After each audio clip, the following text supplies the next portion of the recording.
Les Jeux Olympiques, c'est dans 4 mois à Rio, au Brésil. À côté des athlètes, il y aura aussi 50 000 bénévoles venus du monde entier. Et parmi eux, le Picard Nicolas Muller. Ce passionné d'athlétisme est instituteur à Monchy-Saint-Éloi, dans l'Oise. Nathalie Tissot et Stanislas Madège l'ont rencontré. Nicolas Muller vient de recevoir le détail de ses missions. Il lui aura fallu 1 an et demi d'attente et 6 entretiens avant d'être officiellement sélectionné pour les JO. À Rio, il ne disputera pas de compétition, il sera bénévole dans l'encadrement.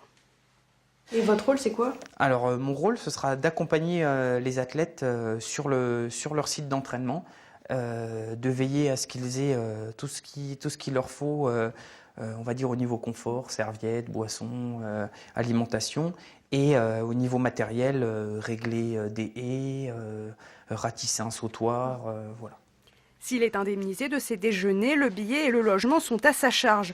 Plus de 3 000 € de budget. Mais qu'importe le prix, cet adepte de judo et d'athlétisme est passionné par les Jeux Olympiques depuis Albertville en 92.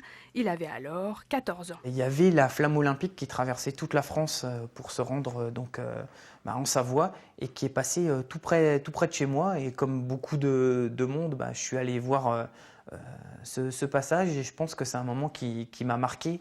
Déjà, bonjour à tous. Sa passion, ce directeur d'école l'a apporté jusque dans ses classes.